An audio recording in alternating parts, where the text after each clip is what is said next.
Hey, what's up, everybody? So usually I do what's called the Elvis workshop on this channel. Javi, hi. Say hello to the camera. Hello, camera. Hello, camera. So today we wanted to do a special piece on the late, great Carl Perkins. So let's do a little housekeeping first. I want to say a special happy birthday to my late, great friend, Mr. Dick Grove. A little picture of me and him a long time ago, many moons ago. Today was his birthday, so I just wanted to mention that in the video. So, him and I were in LA the other day, and we went to a couple different record stores, and in both record stores, we were able to score some Sun records. So I have a couple here, completely unrelated to Carl Perkins. Actually, I did find one Carl Perkins record in there, but it's in this stack, so I don't remember which one it is. But there's a cool story behind it, too. So, this one in particular, Great Balls of Fire. Let me pull it out of the sleeve. That is a original Sun Records Great Balls of Fire. This is from the collection, I don't know collection, but personally owned by Dick Clark. So this is Dick Clark's Great Balls of Fire. So he was given everything because he was Dick Clark, and he passed on a lot of stuff to his employees, and there was a lady that worked for him that got thousands of 45s from him, and she lives across the street. She's still alive. She lives across the street from a guy that owns a record store in LA, and she said, "Hey, would you like all these LPs?" And he said yes, and so he bought all the LPs, and a couple of years later, very recently, she said, "Hey, you know, I didn't think about it. Would you like all these 45s?" So he bought a bunch of 45s from her, and they were from the Dick Clark collection. So he bought them, and so we happened to go in there a couple days later, me, him, and our good friend Warren, and there were 5 Sun records in there that we found. We bought all of them. I got 4. Warren got 1. I think that's how it worked out, something like that, right? But I got Dick Clark's personal copy of Great Balls of Fire, so not Carl Perkins related, but it's going to be in the video. So then we went to another record store and totally scored. So I got these. These are original Suns with the sleeves. This is So Long I'm Gone and Miss Froggy by Warren Smith and Red Hot by Billy Lee Riley. So I just wanted to throw those in the video. And then it's time to talk about some Carl Perkins. So I want to take a step back before we get into this and talk about my personal experience with Carl Perkins. I've talked about this already on another video. Interrupt anytime you want. Thank you. You're welcome. So, one of the reasons I am the way I am today is because of Carl Perkins. So I moved to Glasgow, Kentucky in 1993. And the day I got there, I found out that there was a band called the Kentucky Headhunters, which I was very familiar with. They were filming a video in downtown Glasgow, Kentucky at the old theater, and they were doing Dixie Fried right here. They were covering the Carl Perkins song Dixie Fried, which I have a couple of copies of from Sun Records. And so I went to see the video be filmed. I'm walking up the street and I look down the alley and I see a blue Ford Taurus. I will never forget this. And out from the car comes Carl Perkins. And I was walking with a guy that I had just met that day. His name was Kelly. And I grabbed him by his leather jacket. He was a Metallica fan. And I said, "Holy crap, look right there, look right there. Look right there." And he said, "Who is that? Who is that?" I said, "Holy crap, that's Carl Perkins." And he said, "Who's Carl Perkins?" And I said, "That's the guy that wrote Blue Suede Shoes," which is what this is, which I have a few copies of also. And he said, "Never heard of him." So what I did was I froze, I panicked, I didn't do anything, and he went into the building and I never met him. A few years later, so I watched the video be made, and I saw him making the video, but I never got to meet him and thank him for the music that he made. A few years later, 1997, he played at Mud Island in Memphis, Tennessee, which would be his last Memphis performance, not his last performance, but very close.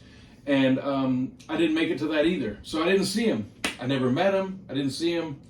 perform, but I saw him in the alley, and it kind of changed me in my life. And now when I see people like that, I just take my opportunity and I just go for it. And not in a rude way, not in a bad way, but I just remember that I saw Carl and I missed him, and I should have taken my time.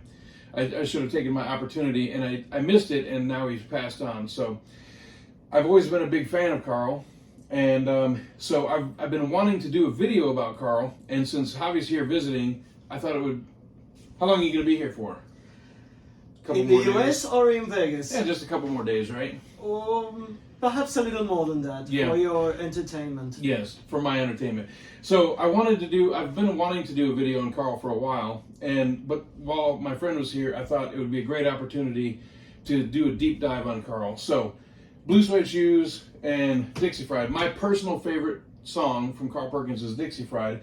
And actually one of the reasons I wanted to do this video is actually kind of not a very pleasant one. I'm kind of upset about this new release here, and let's go ahead and talk about this. So this is a very, very recent release. It just came out. It's on the Sun record label. It's beautiful. The packaging is beautiful. It's the 70th anniversary of Sun Records. I'll show you the record. It's gorgeous. 180 grain. There's the Sun label. It's absolutely gorgeous. It's beautiful. Just glistens. It's gorgeous. But his son, Carl's son, wrote the liner notes, and he talked more about Elvis Presley than Carl Perkins, his own dad. And he talked about negative things in the liner notes instead of the positive things. Carl was limited in his career, and could have been much bigger, but there was the bad car accident. There's so much that you can go into. But anyway, the point of what I'm saying is Dixie Fried is not on the album. And his son speaks about Dixie Fried as being a dud of a song.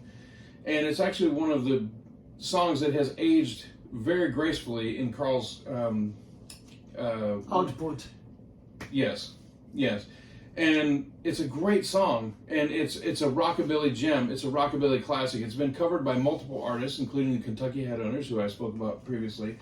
And I was kind of disappointed, I was really disappointed when this album came out. And there's 2 or 3 songs on the album that are actually subpar and below Carl's standards that are included, but not Dixie Fried, and his own son talks trash about the song. It kind of really disappointed me. So I wanted to do this video and talk about some of the other releases out there that you should look into if you're looking for Carl releases. So I want to get to that one last because that's the biggie. But we have here Bop in the Blues. I've got a bunch of Sun records on Carl. This is a great one. This is the Sun Singles Collection. That's a nice one to look up. It is a public domain release. It is not a Sun Records release. But you can find that. It's very common. But I just found this the other day. It's an EP, and this leads me into him. So Carl does 4 songs on this EP. It's Carl on the Big D Jamboree in Dallas, Texas, and he does Blue Suede Shoes, his signature hit from Sun Records. That's All Right Mama, which was of course the Elvis hit that Carl did quite often. Slipping and Sliding, and Everybody's Trying to Be My Baby, and he does a raucous version of that song on here. With that, I wanted to turn it over to him. So Everybody's Trying to Be My Baby, and those 2 songs there were covered by the Beatles. So talk about that. Well, before going into that, I would like to say that if anybody's after Carl Perkins' Sun studio collections and they're fine with CDs, the Bear Family release Classic Carl Perkins includes 5 CDs, a beautiful LP-sized book, and it's the one to have because of sound quality and completeness. I don't have that. Now that's a goal for me. Now I need to get that. To the want list. He didn't tell me this before we did the video. It was a surprise for the video. Son of a bitch. So, the Beatles were known to be fans of 1950s rock and rollers. Specifically from the US. Carl. Well, did you know that George Harrison in his teen days, when every singer or musician would change their name because they would have a real name and an artistic name? Like Gene Vincent? Exactly. What was Gene Vincent's name originally? Vincent Craddock. Gene Vincent. So George Harrison used to call himself Carl Harrison because of Carl Perkins. I did not know that. I'm learning just like you are. He was his hero.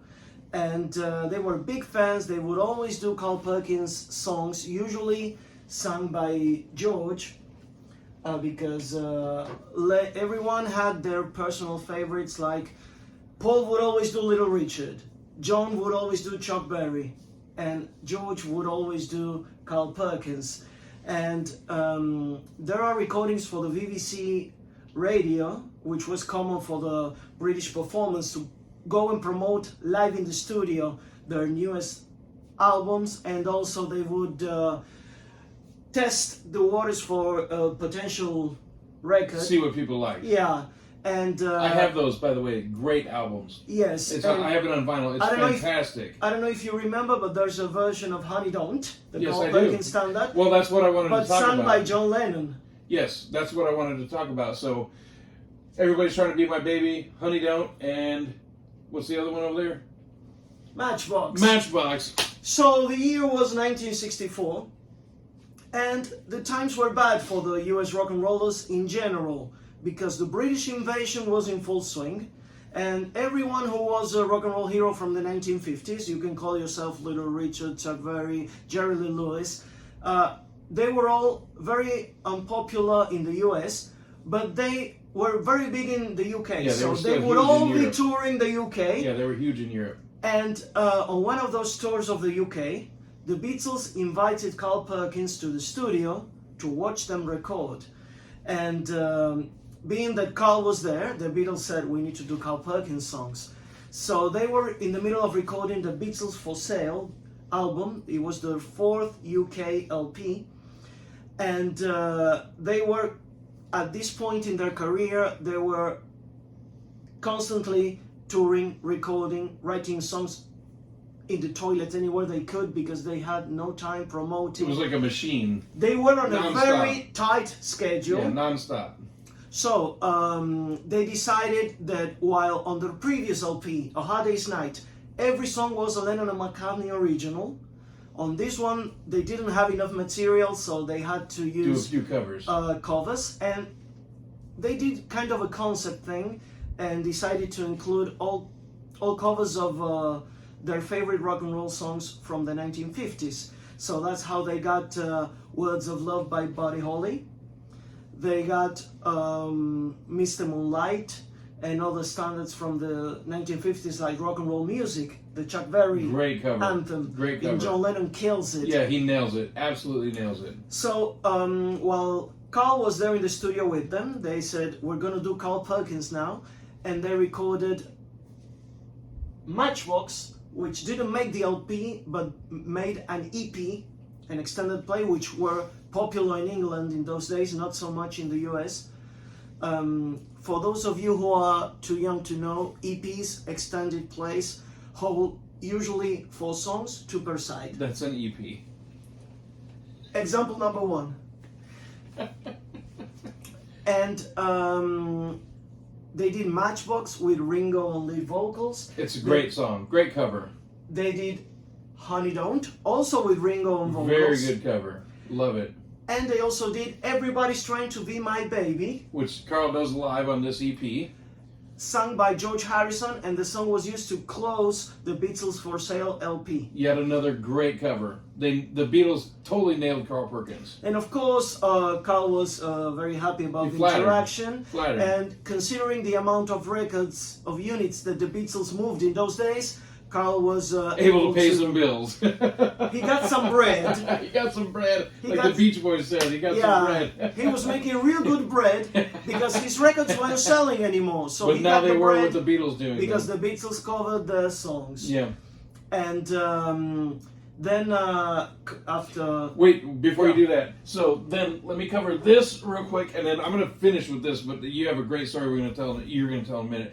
So I just recently purchased this. This is Carl Perkins live in Paris. It's his very last European tour, last European concert, and it is just absolutely fantastic. I have a couple more CDs of Carl, but I didn't want to flood the whole table with things, but pick this up if you can. It's fantastic vinyl.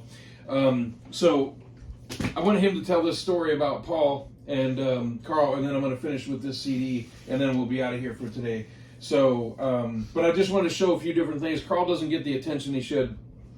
You can't see it in the video because it's on the wall behind the camera over here, but I have an autographed 8x10 up there with Carl with Dixie Fried, Sun 45 framed with it. But so I want him to tell this story, and then I'll finish about this CD. So go ahead.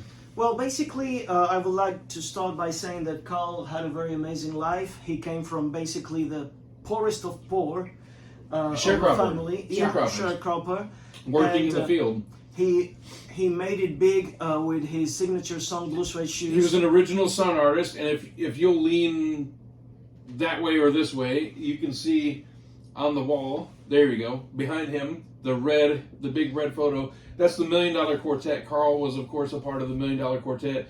Elvis Presley, Johnny Cash, Jerry Lee Lewis, and Carl Perkins. He's the lesser known of the four, but he was an extremely important Sun recording artist, and he made his mark, and he left his mark, and he was an originator and a pioneer of rockabilly music, which we all love to this day. And let's remember that I know that what ifs are not the car pleasant, accident. But what if you're in the pivotal point of your career? Your prime. When you're in your prime, you just got the hottest record in the country. You're hitting your mark. You got a #1, you're promoting the record, and the sky's the limit, but boom, a car accident turns things around. Changes your entire life. You lose your momentum because of the car accident, and you never can get back to where you were. And that's what happened to Carl with the car accident. And then Elvis did Blue Suede Shoes. To help with the bills. And out of respect for Carl, because Carl had the single, he didn't want Elvis's version of Blue Suede Shoes, we can say that is fantastic. Yes. And he didn't want to compete with Carl's single on the charts. So he said, I don't want this recording to be on a single. I want it to be on a record, on an LP or an EP. But that's why it wasn't released as a single originally, Elvis version. Then Carl moved from Sun Records to Columbia following Johnny Cash, who did the same because and he did, what was the first one? Pink Pedal... Pushers? Pink Pedal Pushers, yes. And the story goes that Johnny Cash wanted to record gospel music and Sam Phillips said no. You gotta go. So Johnny Cash said, okay, if I can't do it off here, to Columbia. I'll hit the road, Jack. Yeah. So he went to Columbia and Carl Perkins followed him. The thing is that Carl Perkins struggled. He never had the success he had at Sun. Yeah, he struggled to get more hits. He tried Dolly Records in the mid-60s, tried country music, but he had a big alcohol problem also, and that his main success was always at Sun, and he was never able to recapture the magic of Sun Records. Yeah. So in the late 60s, he became Johnny Cash's tour guitar player. So the Live in Denmark concert, hello Henrik, Memphis Mansion, the Live in Denmark concert that Johnny Cash did in 1971 features Carl on guitar, and he does two songs, Blue Suede Shoes and one other, but Carl absolutely nails it. And so yes, he ended up being a touring guitar player with Johnny Cash. And then at the end they do Will the Circle Be Unbroken, yes. and they take turns to sing a verse each. Yes. I saw that DVD. It's fantastic. It's very good. But the final song is something else. I can't remember the name of it, but it's amazing, absolutely amazing. Where Johnny throws it from one part of the show to the next. Anyway, so fast forward to 1981. Paul McCartney's in the Isle of Montserrat, recording what would be his Tug of War album. John Lennon had just been killed, and why was he in the Isle of Montserrat? Because George Martin, who was the producer of the record, had a studio there.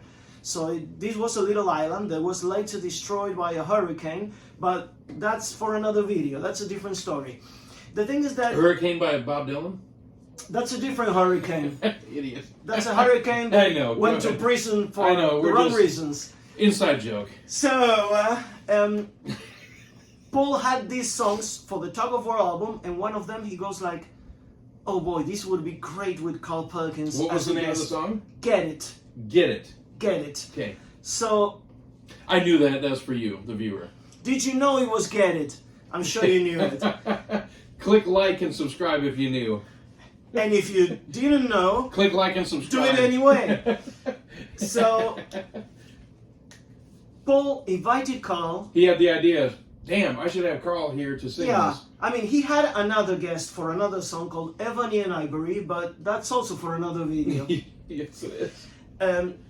So he flew Carl from the US to the Isle of Montserrat, and Carl stayed for 8 full days, recorded a duet of Get It with Paul, and as he was about to leave,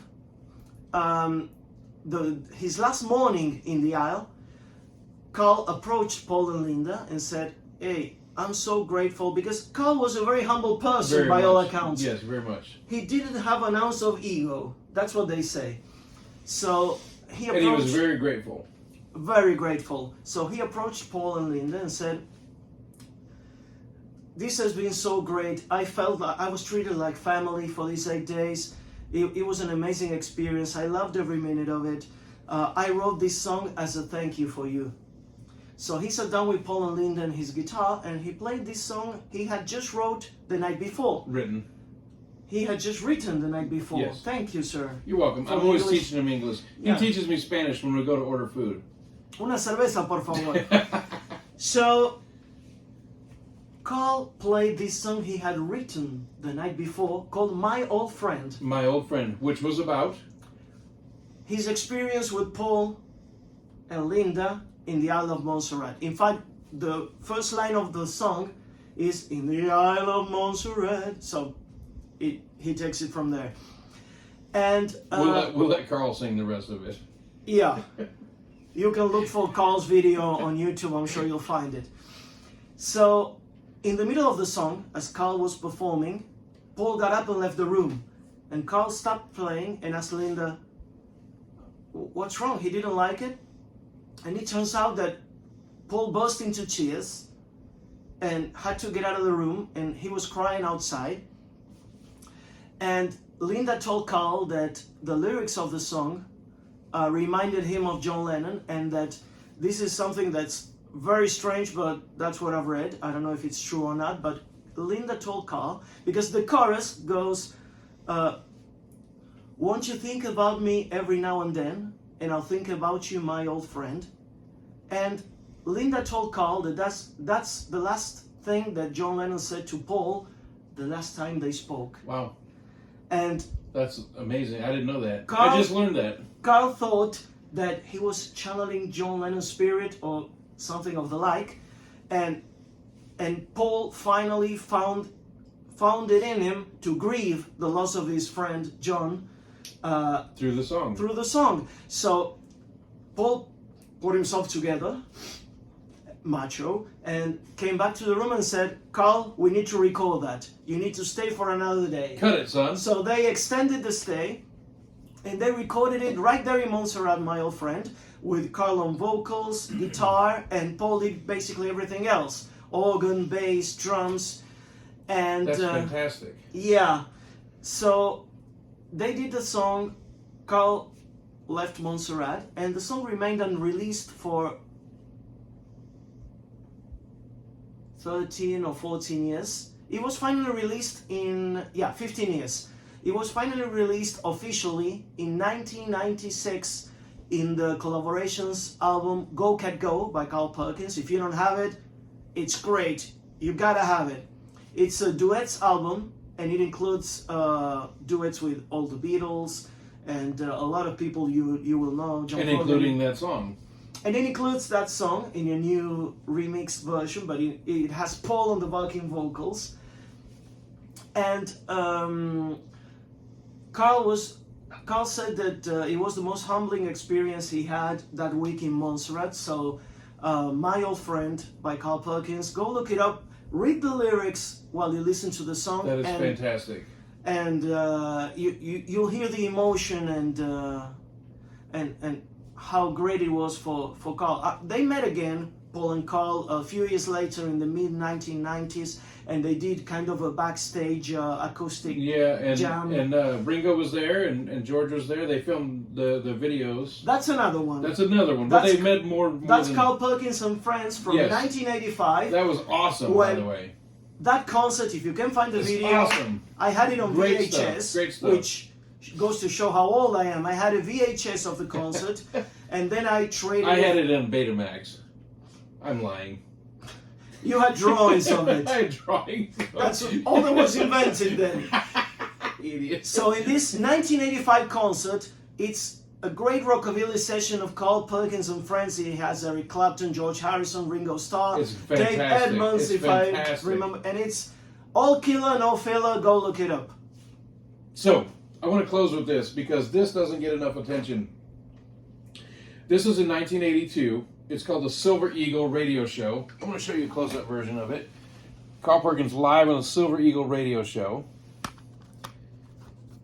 I don't know if you can see that or not.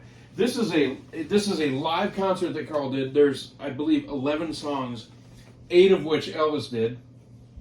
Whatever. We're all Elvis fans, but so I have multiple CDs of Carl live. I have vinyl Carl live. This is, and not even talking about Carl Perkins, but just live concerts.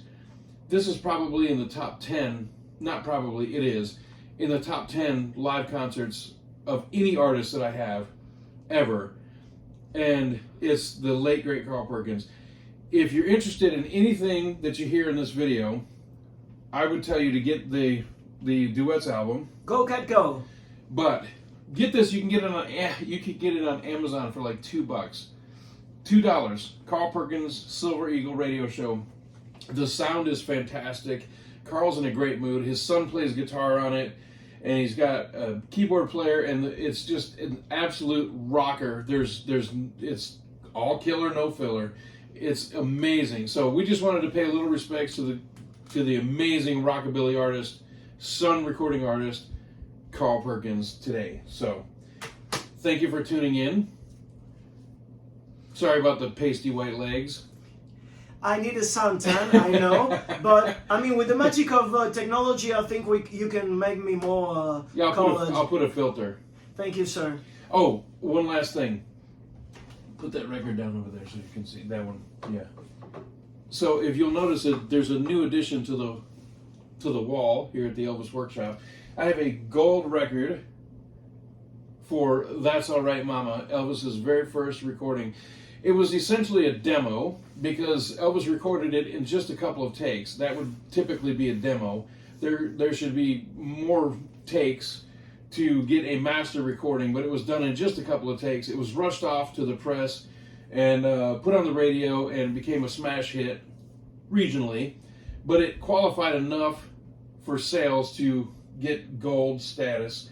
And after all these years, we have on the wall a gold record of Sun 209, Elvis's very first recording, That's All Right Mama. So thank you, Warren. We appreciate it.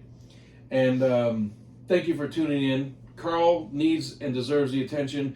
Go look him up. He's worth your time. He's way, way, way more than just blue suede shoes. He put out so much great material. Go check him out. It's worth your time. What do you think? Wait, where's the dog? What dog? There's no dog. But Oh, that dog. That dog. This is an Elvis. This is not an Elvis video. All right. If you don't like this video, what are you going to tell him? Don't rip my dog up. if you don't like this video, you ain't nothing but a hound dog. That's only on the Elvis videos, you idiot. All right. See you later. Goodbye.